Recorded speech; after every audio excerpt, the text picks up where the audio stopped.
지난 2004년도, 지금으로부터 약 20년 전에 기독교의 대표라고도 할 수 있는 한 유명한 목사님께서, 아주 큰 교회를 심무하시는 목사님께서 동국대학교 불교대학원에 초청을 받아서 많은 스님들이 앉아 계시는 곳 앞에서 강연을 하신 일이 있었습니다.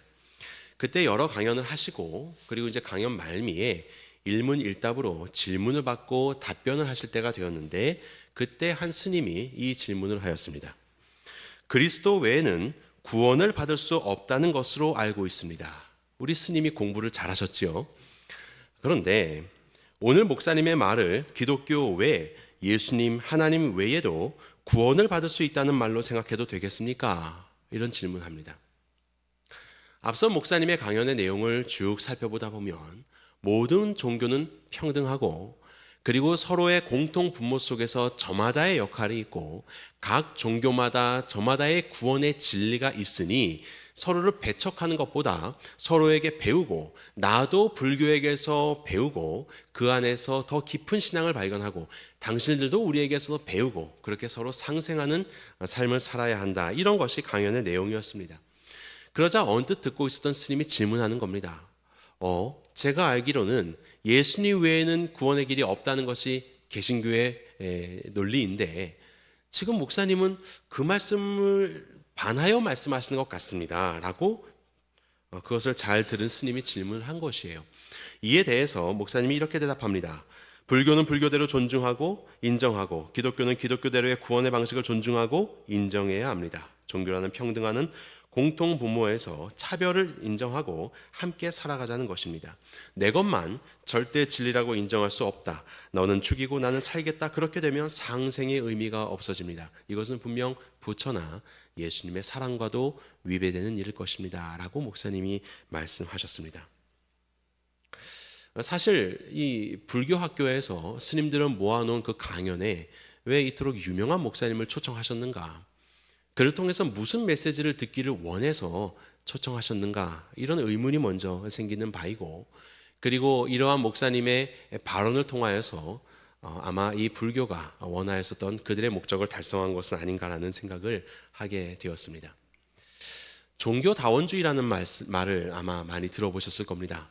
다원이라는 말은 많은, 다양한 원리라는 뜻입니다. 종교다원주의는 이것입니다. 원리가 다양합니다. 그리고 그 원리는 다 존중받아야 합니다. 그리고 그 원리를 통해서 결국 이루고자 하는 목표는 동일한 목표입니다. 서울을 가는데 서울을 갈 길은 다양하다. 이런 말을 하고 있는 것입니다. 모든 종교가 저마다의 가치와 진리를 가지고, 그리고 서울로 가는 것을 보여주고 있으니 우리는 서로를 인정해야 한다. 이것이 상생이요, 평화요, 사랑이다라는 것을 주장하는 것, 이것이 바로 종교다원주의라고 할 수 있을 것입니다. 그래서 목사님께서 5월 달에 강의를 하시고, 그 강의 이후에 이틀이 지나서 불교신문에 이와 같은 기사가 났어요. 불교대학원 모모 목사 초청 특강. 그러면서 하는 말이 무엇이냐면, 모든 종교의 사명은 믿음과 소망을 주는 것이다. 이것으로 이 목사님의 강연을 한마디로 정리를 하였습니다. 그래서 기독교는 기독교 나름대로 사람들에게 믿음을 주고 소망을 주어서 이 험한 세상을 살아가게 하고, 불교는 불교 나름대로 믿음과 소망을 주어서 험한 세상을 살도록 하니 우리는 평화롭고 안정되고 위로를 얻는 삶을 살게 하는 공통의 분모에 대한 서로 다른 길을 살아가고 있는 것이다. 서로를 더 존중해야 된다. 이렇게 결론을 내리고 있는 것이 당시의 강연의 결론이었던 것입니다. 여러분들은 어떻게 생각하십니까? 종교의 사명은 믿음과 소망을 주는 것이라고 생각하시나요? 저는 이 같은 사명은 종교의 일부 사명이고, 종교의 가장 핵심적인 사명은 구원입니다. 구원. 믿음을 주고 소망을 준들 그것이 구원에 이를 수 없다면 그것은 썩어진 동아줄을 붙잡는 일이고, 정말로 구원을 말하고 구원이 그 안에 있는가, 이것이 우리의 진정한 점검 내용이 되어야 되는 것이에요. 믿음 좋지요. 소망 좋습니다. 또 더 나아가서 뭐가 있습니까? 사랑. 믿음과 소망과 사랑은 영원히 있을 것인데 그 중에 제일은 사랑이라고 성경에 써 있지요. 믿음과 소망과 사랑 참 좋은 것인데요, 사실 이것이 사탄이 일하는 도구라는 것을 아십니까? 사탄이 어떻게 세상에 거짓된 진리들을 펼쳐내고 우리의 마음을 현혹시키는지 아십니까? 믿음, 소망, 사랑을 심어주는 것으로 우리의 마음을 빼앗습니다.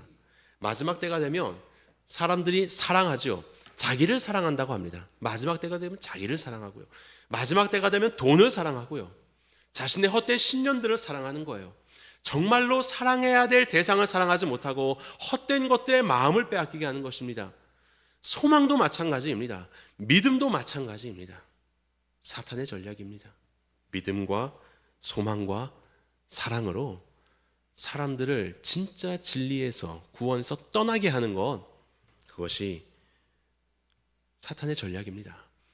믿음 가지십시오. 소망 가져야죠. 열심히 사랑하십시오. 그 모든 것에 예수님만 빼고. 이것이 바로 사탄의 유혹입니다. 그래서 이 목사님의 강연 이후에 기독교계가 난리가 났죠. 이분은 가장 큰 교회를 담임하셨던 분이었고 여러 영향을 많이 미쳤던 존경받는 어르신이었기 때문에 여러 곳에서 이제 막 이렇게 이야기가 나왔습니다. 그때 이 교회 산하에 있는 신학교에서 이와 같은 평가를 내렸어요.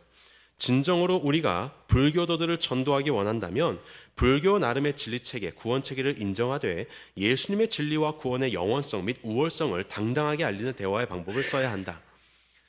물론 이 목사님께서 예수님의 진리의 구원의 영원성과 우월성을 당당하게 알리셨는가?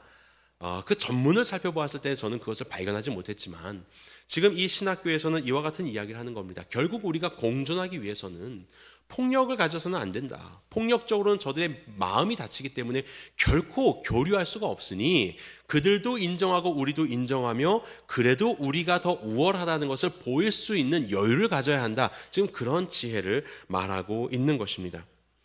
그리고 아마도 이 목사님은 거의 기독교의 지도자 중에 지도자셨기 때문에 사회적인 인사로서 사회통합이라는 보다 더 큰 주제를 가지고 그 자리에 서셨던 것 같고 그것으로 요청을 받으셨던 것 같고 아마 그것에 걸맞게 메시지를 전하신 것이 아닌가라는 생각이 들게 됩니다. 여러분들은 이 신학교의 이 발언에 대해서 여러분들은 어떻게 생각하시나요? 그들을 인정하되 우리의 구원의 영원성과 우월성을 지혜롭게 전해야 된다라고 생각하십니까? 그 말이 틀린 것은 아닙니다. 그런데 여기에 저는 한 가지가 빠져 있다고 생각합니다. 우월성이라는 것은요, 우월하다는 말이죠. 덜 우월해도 된다는 말입니다. 뭐로 가도 서울만 가면 되는데 굳이 경부선 타지 않고 국도로 가도 괜찮은 거예요. 빨리 가는 거야, 쉽게 가는 거야. 경부선이 우월하지만 굳이 그 길 가지 않아도 여기에도 진리가 있으니 이 길을 가도 된다라는 것이 포함되어 있는, 그것이 전제로 되어 있는 말이기 때문에 그렇습니다. 여기에 빠진 단어가 있다면 그것은 바로 유일성입니다. 구원의 유일성이요. 우리는 우월한 것이 아닙니다. 유일한 것입니다. 이것은 내가 믿는 거기 때문에 유일성을 주장하고 그래야 우리가 높아지겠다는 그런 접근이 아닙니다. 하나님께서 이 땅의 인류가 구원할 수 있는 길을 예수 그리스도를 통해서 보여주셨고 다른 이로서는 구원을 얻을 수 없나니 구원받을 만한 이름을 너희에게 주신 일이 없다라고 성경에서 분명히 선포하고 있기 때문에 우리가 이 진리를 그대로 믿는 것입니다. 유일한 길은 예수 그리스도 뿐이십니다. 우리는 이러한 세상의 평가 속에서 살아가고 있습니다. 너희들은 너무 편협하고 독단적이다. 이것이 바로 종교다원주의의 세상입니다. 아마도 이 목사님도 그럴 생각은 없으셨겠지만 그 수많은 스님들 앞에서 자신의 사회적인 지위를 고려하여서 무리를 일으키지 않는 이야기를 해야 되겠다라고 하셨겠지요. 그리고 결국 그 결과는 스님들의 박수갈채를 받으면서 우리도 진리더라, 우리도 진리다라는 그들의 그릇된 신앙을 더 곤고하게 하는 일에 쓰임을 받게 되셨습니다. 편협한 그리고 독단적인 그런 시선을 받고 있는 이 세상 속에서 여러분들은 어떻게 살고 계십니까? 여러분들은 이와 같은 경험들이 있지 않으십니까? 크고 작은 모임들 속에서 여러분들의 신앙이 점검받거나 혹은 그것을 말해야 하는 바로 그런 때 여러분들은 어떻게 하십니까? 숨으십니까? 아무 말도 안 하고? 우리가 어떠한 행동을 하느냐, 이런 다원주의 사회 속에서요, 우리의 행동을 말하기 이전에 사실 더 먼저 질문해야 될 것이 있습니다. 여러분들은 예수 그리스도를 정말로 여러분들의 유일한 구원자라고 믿으십니까? 바로 이 질문이 가장 먼저 내 안에 해결돼야 할 질문이에요. 오늘 본문을 보면 두 그룹이 등장합니다. 한 그룹은 오늘 본문이 사도행전 4장 1절부터 22절까지거든요. 사도행전 4장 1절과 1절을 보시면 사람들이 이제 소동하기 시작합니다. 그 솔로몬 행각에서 이제 고침받은 사람이 있고 그 이유를 사람들이 물었을 때에 베드로와 요한이 이제 설교를 했잖아요. 사람들이 소동거리자 여기에 대해서 제사장들과 성전 맡은 자와 사두개인들이 몰려오기 시작합니다. 제사장은 성전에서 일하는 사람이고 성전 맡은 자라고 하는 건 성전 경비대장을 말하는데, 그 서열로 보면 대제사장 다음가는 서열 2위의 사람입니다. 그리고 이제 사두개인들은 많은 제사장들을 배출한 유대교의 한 분파입니다. 그리고 이들은 모세 오경을 믿어요. 모세 오경을 믿고, 그래서 예수님의 부활이라는 것이 모세 오경에는 우리는 그렇게 발견할 수 없다라고 그들은 주장하면서 부활을 인정하지 않는 그런 유대교 분파였습니다. 이들은 굉장히 엘리트 집단이었고, 그리고 로마에 그 결탁하여서 경제적인, 사회적인, 종교적인 지위를 누리고 있었던 그런 사람들이에요. 자, 이들이 한 그룹입니다. 그리고 또 하나의 그룹은 베드로와 요한이라고 할 수 있는 예수님의 제자 그룹이에요. 이들 그룹은 동일한 목표를 가지고 있습니다. 그것은 무엇이냐면 하나님 나라의 회복입니다. 이 땅에 하나님 나라가 도래하는 것이 이 두 그룹의 동일한 목표였습니다. 그런데 이 두 그룹은 서로 대치하고 있습니다. 왜냐하면 어떻게 하나님의 나라가 이루어지는가라는 그 방법에 있어서, 수단에 있어서 이들은 전혀 달랐기 때문입니다. 먼저 종교 지도자들에 대해서 보도록 하겠습니다. 그들은 본문의 2절 말씀에서도 볼 수 있는 것처럼 예수님의 부활을 증거하는 것을 싫어하였습니다. 그들의 믿는 바와는 달랐기 때문이죠. 그런데 사도행전 5장 17절 말씀을 보게 되면 그들의 마음엔 시기함이 가득했다라고 하거든요. 사실 그들의 마음은 종교적인 교리 때문에 예수님 전하는 것을 싫어하는 것이 아니라 그들의 마음속은 탐욕으로 가득했었던 것이에요. 왜냐하면 당시에 로마가 전 세계를 지배하면서 그들이 가졌었던 통치 방향은 각 국의 종교와 문화를 인정하는 것이었습니다. 그래, 그건 인정할게. 거기에도 구원이 있어. 단 하나만 고백한다면, 무엇이냐면 로마의 황제가 우리의 구원자시다. 이것만 고백한다면 모든 민족들의 문화와 종교, 그것들을 다 인정을 했습니다. 예수님 당시에 황제였었던 자가 카이사르라는 황제였는데 그가 죽었습니다. 그가 죽자 원로원에서 죽은 카이사르를 신격화하기 시작했습니다. 그러면서 붙였던 칭호가 지존자라는 의미의 아우구스투스라는 의미의 아우구스투스, 이런 칭호를 붙였습니다. 카이사르 아우구스투스. 이 카이사르는 우리의 지존자요, 우리의 하나님이요, 우리의 주인이시다라고 하는 그런 고백을 하게 하였습니다. 바로 그런 황제를 향한 이러한 그들의 그 고백을 모든 제국의 나라들에게 하게 하였고, 그렇게만 하면 평온한 삶을 살아갈 수 있도록 하였던 것이에요. 바로 그런 상황이 계속 이어져서 우리가 그 신약 성경의 가장 마지막에 쓰였던 것으로 보이는 이런 요한의 서신들, 요한복음부터 계시록까지, 그때의 황제는 도미티아누스 황제였습니다. 그때도 역시 황제는 이 세상의 주요 큐리오스, 이 세상의 구원자요, 이 세상의 데우스, 하나님이다라는 이 고백을 하게 하였죠. 누구든지 이 고백을 하지 않는 자들은 다 박해를 하였었던 그런 것이 이 로마의 역사였습니다. 바로 그 속에서 유대인들에게 평온한 삶을 주기 위해서는 뭐 하나님이 있고 또 뭐 메시아가 구원자고, 이런 이야기를 하면 별로 좋은 이야기가 아닌 것이에요. 그래서 사두개인들은 가급적 이런 이야기들을 잠재우고 로마의 황제를 고백하는 그 평온한 삶을 유지하면서 자신들의 사회적이고 경제적인 지위를 유지하고 있었던 것입니다. 사실은 그들의 이 모든 행함의 원인은 탐욕이었던 것이에요. 그들의 생각하는 구원이란 무엇이냐? 진정한 하나님의 나라가 아니라 그 탐욕 속에서 누리는 그냥 그 귀족적인 삶을 살아가는 이 삶, 그것이 바로 자신의 천국, 하나님의 나라였던 것이죠. 이에 반해서 다른 부류에 있었던 예수님의 제자들은 어떻습니까?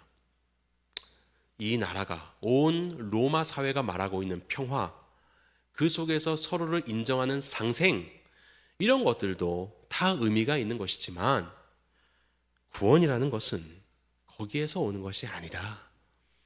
다른 많은 좋은 그런 개념들을 추구하는 것은 다 괜찮은 일일 수 있겠지만 정말로 우리의 삶의 구원은 오직 한 길 예수 그리스도뿐이시다.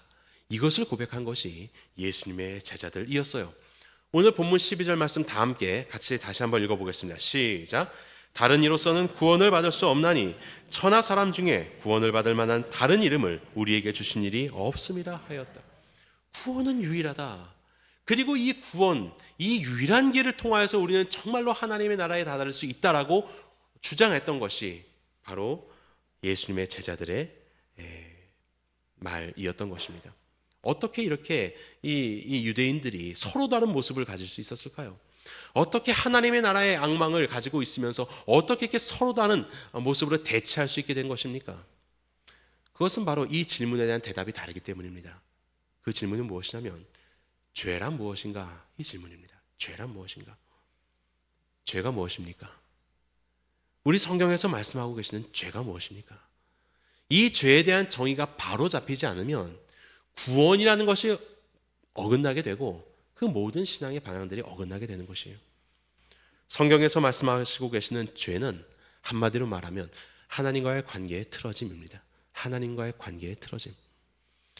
하나님과의 관계가 틀어진 것이 우리에게 문제가 되었다라는 것입니다. 왜냐하면 하나님은 생명의 주인이시기 때문에 생명의 주인과 관계가 틀어지자 그런 우리를 못되게 여겨서 너희들은 죄와 죽음으로 고통을 받아야 해라고 그렇게 우리를 지옥으로 보내시는 것이 아니라 생명의 주인과 생명의 근원과 틀어진 그 자체가 죽음이요, 그 자체가 사망이 되는 것입니다.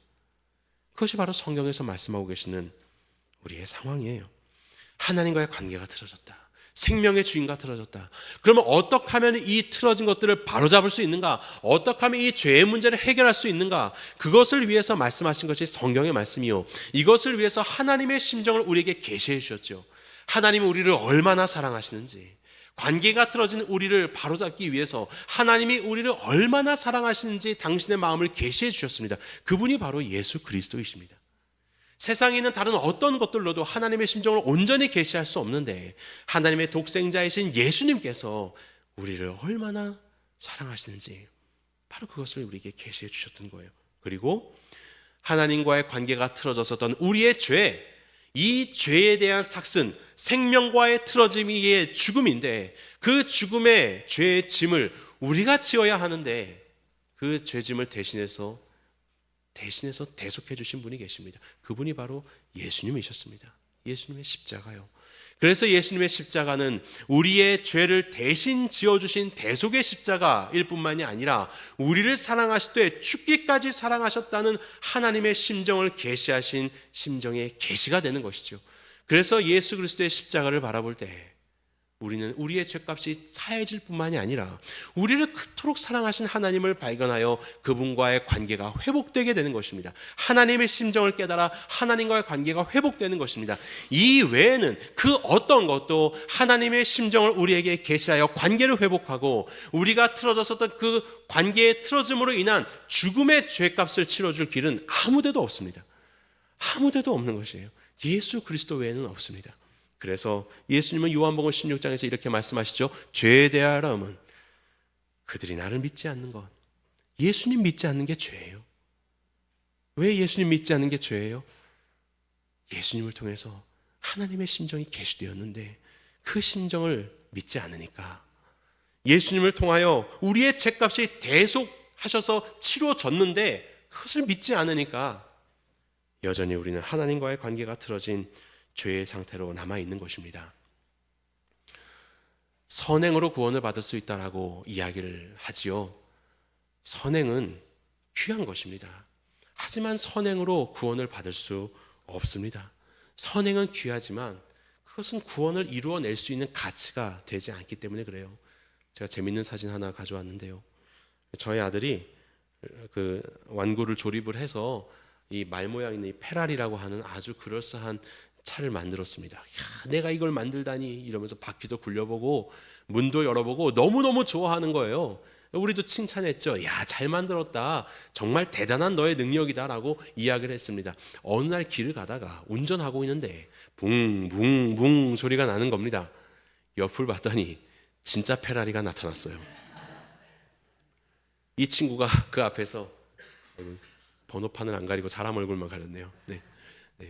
이 친구가, 제 아들이 깜짝 놀라서 이게 진짜 그거구나. 자기가 열심히 만든 이 영광스러운 차에는 비교할 수 없이 정말로 기능하면서 가고 있는 이 차를 보고선 깜짝 놀랐은 겁니다.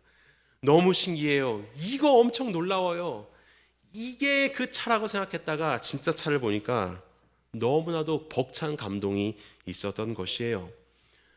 우리가 아무리 열심히 해서 만들어서 칭찬을 받는다 하여도 이 차를 만들어낼 수는 없는 것입니다. 이건 전혀 다른 영역에 있는 것이에요. 우리의 선행, 그 선행은 귀합니다.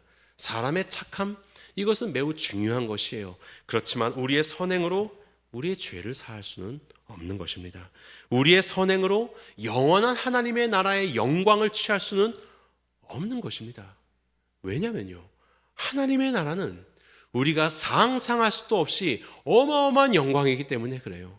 우리의 작은 선행으로 그것을 취할 수 있다? 아니요. 하나님 나라의 영광을 그렇게 폄하하지 마십시오. 하나님의 영광은 너무나도 위대한 영광입니다. 그 나라를 우리는 우리의 몇 가지의 선행을 가지고 취할 수 없어요. 많은 종교에서, 심지어는 기독교 안에서조차 선행으로 구원을 받을 수 있다는 이야기가 들려오는 오늘날을 우리는 살고 있지만, 우리는 반드시 기억해야 할 것입니다. 결코 선행은 우리의 죄를 사할 수도 없고 하나님의 나라를 우리 가운데 취하게 할 수도 없습니다. 선행으로 우리의 죄를 사할 수 있다면 왜 예수님께서 이 땅에 오셔야 했습니까? 왜 그 갖은 고통과 갖은 수모를, 멸시를 겪으며 십자가의 길을 걸으셔야 했을까요? 예수님께서는 그 죽음이 너무나도 두려우셔서 할 수만 있거든 이 잔이 내게서 떠나가기를 간절히 구하며 피가 땀방울이 핏방울이 되도록 겟세마네 동산에서 기도하셨습니다. 도대체 왜 그러셨던 거예요? 우리에게는 능력이 있는데, 우리는 선행으로 이것을 능히 할 수 있는, 우리에게는 실력이 있는데 도대체 예수님은 왜 그렇게 십자가를 앞두고 고민하셨고 아파하셨고 사람들의 수많은 조롱과 책치질을 당하면서 그 죽음을 피하지 않으셨던 것인가요? 선행으로 구원을 받을 수 있다고요? 그것은 예수 그리스도의 십자가의 고통을 모욕하는 말입니다. 선행으로 구원을 받을 수 있다는 말만큼 예수님의 십자가를 모욕하는 말이 어디에 있겠습니까? 예수님이 그걸 모르셔가지고 그 같은 아픔을 당하셔야 했던 것인가요? 선행으로 구원받는다? 사랑하는 아들 예수 그리스도를 이 땅에 보내주셔서 십자가에 죽기까지 우리를 향한 그 사랑을 보여주시고 하나님의 심정을 계시하시고, 누구든지 십자가를 바라보며 예수 그리스도를 통하여 하나님의 사랑을 깨닫고 감동한 자들을 예수 그리스도를 그의 마음 가운데 영접하기를 하나님께서 기뻐하셨는데, 예수님 아니고서도 이 하나님의 심정을 알 수 있다고요? 그것은 하나님이 우리를 얼마나 사랑하시는지 다함 없는 사랑으로 사랑하시는 하나님의 말씀을 폄하하는 말입니다. 그 십자 아니고도 하나님의 사랑을 알 수 있다고요? 그렇지 않습니다. 십자가에 달려 죽으신 예수님을 헛수고라고 말하고 자신의 선행의 능력을 자랑하는 바로 그러한 조롱으로 하나님의 심정을 내팽개치고 있는 것이에요. 죄의 사함과 천국의 소망, 정말로 우리에게 천국 백성이 되는 바로 그 일은 우리의 어떠한 선행과 우리의 착함으로도 살 수 없는 것입니다. 그것은 너무나도 영광스러운 것이기 때문에 그래요. 그 영광을 폄하하지 마시기 바랍니다. 조롱하지 마시기 바랍니다. 시대가 변했습니다, 목사님. 오늘날은 다원주의 사회예요. 맞아요. 시대는 변했습니다. 저마다의 목소리를 존중합니다. 하지만 시대는 변했지만 우리의 죄는 조금도 변함이 없습니다. 하나님과의 관계가 틀어지고 자신이 자신의 삶의 주인 되어서 살아가는 바로 그 죄는 시대가 변해도 동일하게 우리 안에 발견되고 있는 죄입니다. 그렇기 때문에 이 죄에 대한 우리의 해결책도 동일합니다. 예수 그리스도, 우리를 사랑하신 예수 그리스도, 하나님의 마음을 계시하신 예수 그리스도, 우리의 죄값을 대신 치러주신 예수 그리스도, 그분 외에는 우리의 죄의 짐을 대신 지고 속해줄 다른 이름 없고 그분 외에는 다함 없는 사랑으로 우리를 끝까지 사랑하셨던 하나님의 마음을 계시할 다른 이름 없습니다. 오직 예수 그리스도 외에는 우리의 구원의 길이 없습니다. 얼마 전이 3.1절이었는데요. 우리 한국교회 존경하는 목사님 중에 한 분인 주기철 목사님께서 신사참배를 거부하시고 일제강점기에 옥에 갇혀서 10년형을 선고받으셨습니다. 너무 몸이 쇠하셔서 10년을 다 채우지 못하고 옥중에서 이제 순교하게 되셨죠. 그 목사님이 굉장히 실력이 있고 또 총만 받는 목회자였습니다. 그분이 신사참배를 거부할 때에 얼마나 많은 사람들이 그분께 나와서 얘기했는지 몰라요. 목사님, 좀 더 지혜로워지시기 바랍니다. 지금 이곳에서 개죽음을 당하느니 조금 양보하시고 그리고 옥중에서 나오게 되면 정말 많은 영혼들 그들에게 복음을 증거하며 큰 목회하셔야 되지 않겠습니까? 바로 그것이 사람들의 말하는 지혜였습니다. 당신의 능력으로 그러한 큰 목회를 위해서 조금 타협을 하는 것이 지혜라고 이야기했던 것이에요. 여러분들은 어떻게 생각하십니까? 아마도 주기철 목사님이 타협하여서 큰 목회를 하셨다면 지금 이곳에 있는 여러분들 아무도 주기철 목사님의 이름을 기억하지 못할 것입니다. 그분은 타협하지 않았고 비록 그의 입술로는 다시 복음을 더 많은 사람들에게 증거할 수 있는 기회를, 그 생명을 그는 얻지 못했지만 지금도 그 목사님은 우리의 마음 가운데 살아계셔서 세상의 수많은 사람들에게 복음이 무엇인지, 예수 그리스도가 하나님이 우리의 진정한 구원자가 되시고 우리의 진정한 주인이 되신다는 것을 오늘도 말씀하고 계시지 않습니까? 다른 이로서는 구원을 받을 수 없나니 천하 사람 중에 구원을 받을 만한 다른 이름 우리에게 주신 일이 없습니다. 수많은 스님들 앞에서 우리 이 존경받을 만한 이 목사님께서 하나님의 복음을 전파하셨다면 어땠을까? 그들은 이미 들을 귀가 열려서 나름대로 들어보겠다고 앉아 있는데 그곳에서 참된 예수 그리스도의 복음을 증거하였다면 어땠을까? 모든 종교가 평등하다는 그 말에 스님들은 박수갈채를 보내었는데 도대체 그 박수갈채는 누구를 위하여서 보내는 영광이란 말입니까? 바로 이러한 세상 속에서 우리가 살아가며 참 담대한 신앙을 가지고 살아가는 것은 쉽지가 않습니다.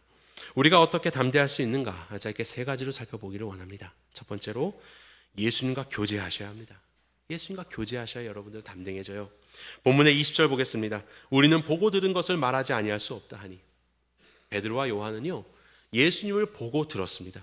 그들은 살아나신 예수님을 만났고요, 예수님을 경험했고요, 그를 만졌습니다. 이렇게 보고 들은 바를 우리는 전하지 않을 수 없다라고 이야기하고 있는 것이에요. 바로 이것입니다. 여러분들 안에 예수 그리스도와 함께하는 깊은 교제가 있어야 합니다. 뭐 보고 들은 것이 있어야 담대하게 선포를 하지요. 이것은 단순히 많은 다양한 정보를 말하는 것이 아니라 깊이 있는 관계를 말하고 있습니다. 예수 그리스도를 더 깊이 만나십시오. 더 깊이 만나십시오. 제자들은 부활하신 예수님을 만나서 40일간 성경 공부도 받고 그리고 이후에도 계속해서 주의 말씀들을 묵상하며 살았지요. 그리고 예수님께서 승천하신 다음에는 오로지 기도에 힘쓰니라 기도하였지요. 말씀과 기도요. 우리는 예수님과 더 깊은 교제를 위해서 말씀과 기도에 정진해야 합니다. 세상은 우리에게 분주함을 주며 말씀과 기도를 할 수 없도록 만들지만 우리가 어떻게 예수님과 더 깊은 교제를 나누며 살아계신 그분과 더 깊이 있는 관계를 누릴 수 있는가? 말씀과 기도 외에는 없습니다. 그래서 말씀도 암송하고 가까이 하자는 건 아니겠습니까? 말씀과 기도에 힘쓰시기 바랍니다. 두 번째로는 설득이 아니라 증언입니다. 본문의 10절과 11절을 보게 되면 예수님으로 인하여서 이 사람이 살게 되었다라는 것을 증언하고 있습니다.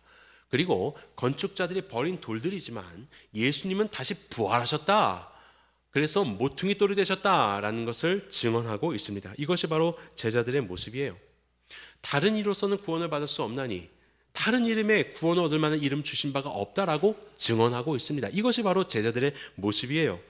이기기 위해서 설득하는 것이 아닙니다.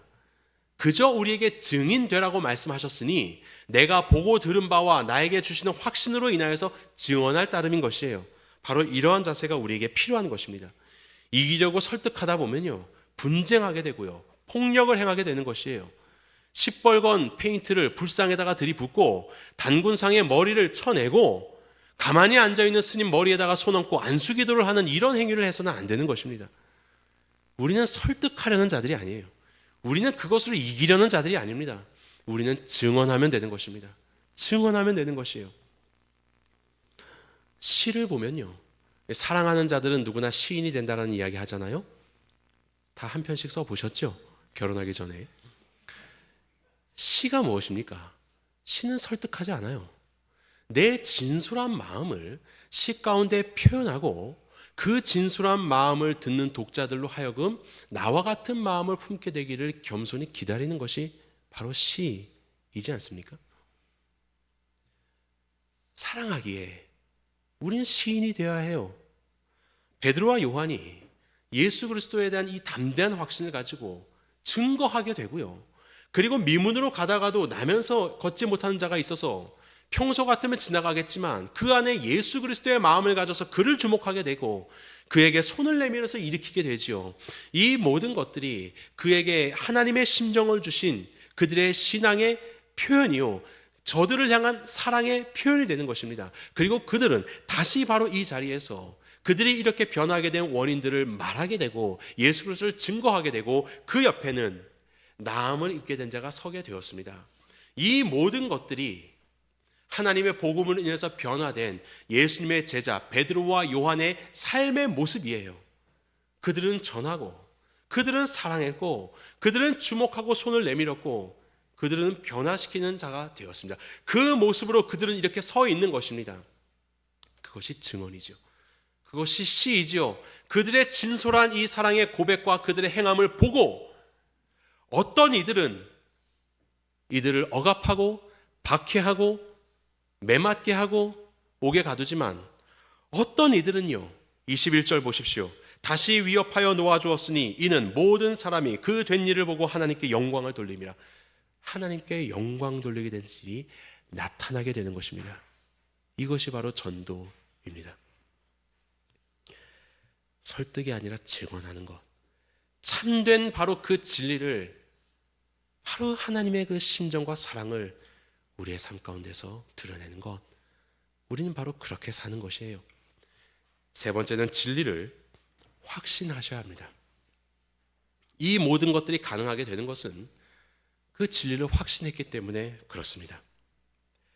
성령 하나님께서 베드로 가운데 임하여 주셔서 본문의 8절 말씀 보면 베드로가 성령이 충만하여 이르되 라고 말씀하셨습니다. 성령이 충만하게 되어서 그들 앞에 있는 자들의 그 위험 앞에 굴하지 않고 그들 앞에 목숨의 위험과 판결, 예수님을 정죄했었던 가야바, 안나스, 이 안나스 대제사장이 예수님을 정죄했었거든요.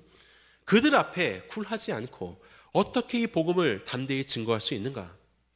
세상 사람들이 말하는 세상의 풍조 속에서 자신의 위치를 발견하며 그 안에서 구원과 기쁨을 삼으려는 것이 아니라 성령 충만함으로 인해서 예수 그리스도, 우리의 구원자 되신 예수 그리스도 앞에서 그 안에서 자신을 발견하고 그 안에서 자신을 누리고 있는 자들이었기 때문에 기꺼이 이 종교 지도자들 앞에서 그들은 담대할 수 있었던 것입니다. 확신, 깨달음, 담대함, 이 모든 것들은 다 성령 충만함으로 오게 되는 것이에요. 성령 충만하여서 은사를 받고 성령 충만하여서 각종 기적을 행하는 것도 다 중요한 일이지만 무엇보다 성령 충만하여서 성령이 이 땅 가운데 오시며 행하실 일, 죄에 대해서 깨닫고 참된 의이신 예수 그리스도에서 깨닫고 세상의 임금이 이미 심판받았다는 것을 깨닫는 것, 이것이 정말로 중요한 성령 충만이라는 것을 기억하시기 바랍니다. 이것을 알았었던 예수님의 제자들은 성령 충만하여 진리를 확신하며 이토록 담대히 증인된 삶을 살 수 있게 된 것입니다. 말씀을 맺겠습니다. 예수님만이 유일한 인류의 구원자가 되십니다. 예수님만이 유일한 나의 구원자가 되십니다. 바로 이 진리를 깊이 깨달으시며 그 안에서 진정한 행복과 만족과 생명을 얻으시는 주님의 자녀들이 되시기를 간절히 바랍니다. 그리고 그 확신 속에서 하나님께서 허락하신 우리의 삶의 모든 만남 속에 내게 있는 이 확신을 가지고 저들을 사랑하는 마음을 가지고 증인된 사명을 감당하십시오. 당장 눈에 보기에는 그것이 우리에게 박해로 돌아올 수 있지만 우리의 그 증언을 통하여서 하나님의 역사하실 것이요, 이 땅의 그 복음의 증언들로 인하여서 하나님 나라가 확장되는 데에 저와 여러분들을 사용하실 것입니다. 이 귀한 일들에 쓰임받는 구원받는 자들이 되시기를 예수 그리스도의 이름으로 간절히 축원합니다.